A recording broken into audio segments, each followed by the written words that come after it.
একসময় জাতীয় দলের সুযোগ না পাওয়া ছেলেটাই এখন বাংলাদেশ দলের মিডল অর্ডারে অন্যতম ভরসার নাম। বলছি জাকির আলী অনিকের কথা। চ্যাম্পিয়ন্স ট্রফিতে দলের অন্যতম পরিকল্পনায় থাকবেন তা নিশ্চিত। অনুশীলনেও তাকে নিয়ে আলাদা করে কাজ করতে দেখা গেছে কোচ মোহাম্মদ সালাউদ্দিন ও হেড কোচ ফিল সিমন্সকে। এছাড়াও জাকিরকে নিয়ে আশা দেখাচ্ছে তার ম্যাচ অ্যাপ্রোচ ও দায়িত্ব নিয়ে ব্যাটিং করা।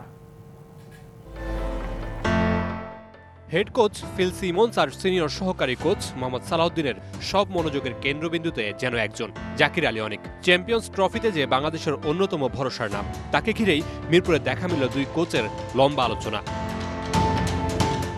অথচ বিপিএলে পারফর্ম করেও একটা সময়ে জাতীয় দলের সুযোগ পাচ্ছিলেন না। কালো বলে দলে সুযোগ পান না মোহাম্মদ সালাউদ্দিনের এমন মন্তব্যের পর টি-20 দলে জায়গা পেয়েছিলেন, দিয়েছিলেন আস্থার প্রতিদান। জায়গা করে নিয়েছিলেন ওয়ানডে দলেও, সেখানেও দিয়ে চলেছেন আস্থার প্রতিদান। সানবিট সব দিবে সামাল। সানবিট ম্যাজিক প্রেস ডিশওয়াশিং এর মাথা ঘোরানো সলিউশন।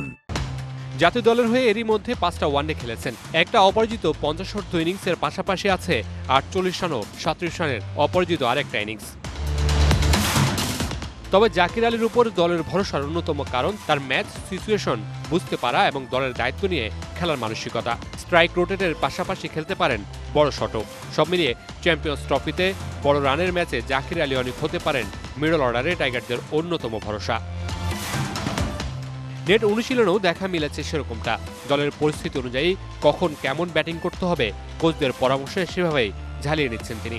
কখনো ডিফেন্স, কখনো সিঙ্গেলের চেষ্টা, কখনো বা বড় শটে রানের গতি সচল রাখা।